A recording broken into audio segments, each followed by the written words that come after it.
सकाळपेक्षा सर्वांना good morning. तर आता ना 6:30 वाजले. आम्ही ना आता केलवडवरून निघतोय. आम्हाला जायचं आहे आता जासला, आधी तिथून जायचं आहे मेकअप ऑर्डरला. तर आहे ना येवल्याजवळ राजापुरी तिथं ऑर्डर आहे आम्हाला. तर आहे ना अंकल पण आहे ना सकाळीच मुंबईला गेलेले. तर 5-5:30लाच गेले ते. तर त्यांना ड्युटी होती त्याच्यामुळं आम्हाला पण निघायचं. आता मी आंघोळ केली, मम्मीने पण केली, दादूंनी केली आहे. आता तो घरी जाऊनच आवरी. मी नवीनच टी-शर्ट घालून घेतला आहे. डोळ्यांची अशी आग होती रात्री पण आहे ना, आम्ही इतकं उशिरा झोपलो त्याच्यामुळं. तर आता आहे ना आम्हाला लोकेशनवरती ना 9:30-10 वाजेपर्यंत तरी पोहोचलं पाहिजे मेकअपच्या. तर आम्हाला इथून 1 तास लागणार आहे आता चासला जायला. परत तिथून 1-1.5 तास मेकअपच्या बॅगान ते घ्यायचं. तर चला फायनली आम्ही निघालोय आता.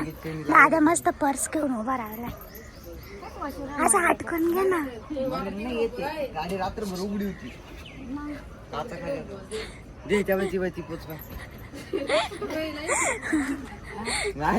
तीन माकड.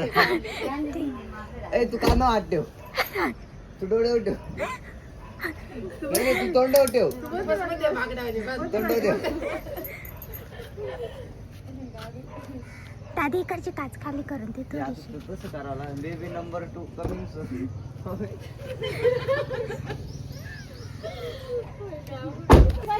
आम्ही काय करायचं फोटो काढत एखादी पटून घे.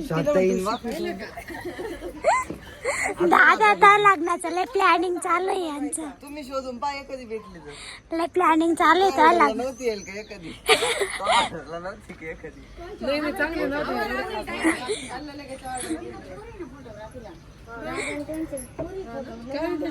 पटून घे. चला भारी काही घालत नाही तुला यावं लागलं. काही ना 8 वाजले. आम्ही आलो आता घरी आणि आम्हाला निघायचंय आता ऑर्डरला. दीदी पण आली. दीदी गुड मॉर्निंग. दीदी लय सकाळी फोन केला तर आम्ही तिथं निघालो तेव्हाच. हा पोरगी झोपेलच होते. तर आम्ही ना बॅगांती इकडे आणून ठेवलंय. आता लगेच निघायचंय आम्हाला. केव्हाच निघायचं होतं ऑर्डरला. पण आमची ज्वेलरी ना मामासोबत गेली होती मंजूरला. आम्ही घरी नव्हतो. त्या कस्टमरने मामाकडे गेली इथे ठेवायची. तर तो तिकडे घेऊन गेला दादूला. मला परत जावं लागलं ती ज्वेलरी घेऊन यावं लागलं. ब्राईडला ती ज्वेलरी पाहिजे होती नेमकी. मी आता किती लांब असतो का ग तिथे. आपण किती लांब गेलो असतो इतक्या वेळात. घेतलं हाय सगळं चेक करून घ्या. मला आता घाट लागलाय दोन्ही. मस्त डोंगर ते लोकेशन लय भारी आहे. लय मोठे डोंगर आहे. हा ना अजून आम्हाला लोकेशन वरती जायला ना 15 ते 20 मिनिटं लागणार आहे. इतकं लांब आलोय आम्ही.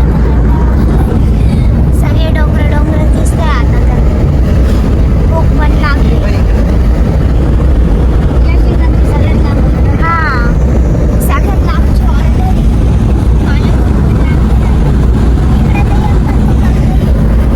काहीच नाही. मी करत होते ब्राईडचा मेकअप आणि हेअरस्टाईल आहे ना आम्ही नंतर करणार होतो. आणि ब्राईडचे 2 लुक होते. आणि गरम आहे ना खूप जास्त होत होतं रूम मध्ये. काही ना 2 वाजले ना आत्ताच आमचं जेवण झालंय. आणि दीदीचं इकडे आराम चालू. कुठे इकडे झोपली माझं. सांगा ती इकडे झोपली. मस्त इतकं ऊन आहे डायरेक्ट आहे ना 46-47 आहे ना मम्मी डिग्री तापमान आहे. बापरे एवढं गरम होत आहे. आम्ही गाडी पण एसी नाही आमची त्याच्यामुळे एवढं गरम होत आहे. अजून एक लुक बाकी ब्राईडचा तो करायचा आहे. आत्ताच लग्न लागलंय. आमचं जेवण झालंय. तर एवढी भूक लागली होती सकाळपासून काहीच खाल्लेलं नव्हतं. सकाळी आम्ही 6लाच उठलेलो आहे. तेव्हापासून प्रवासच चालू आहे आमचा. तर आम्ही केव्हाच गाडीत बसलो आहे. आता ना आम्हाला दुसरा लुक करून घरी पण जायचं आहे. काय चालू आहे काय चालू आहे. मी पण तो का काय गरम होत आहे.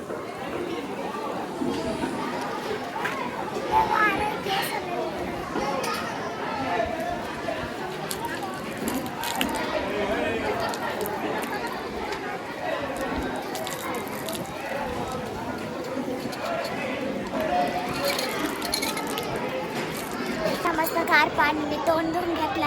आणि गार पाण्याची बाटली सुद्धा भरून घेतली पाणी प्यायला. आम्हाला गरमच एवढं होतं. ती बाटली इतक्यात गरम होऊन जाते. आता भरून घेतली लगेच गरम होऊन जाते.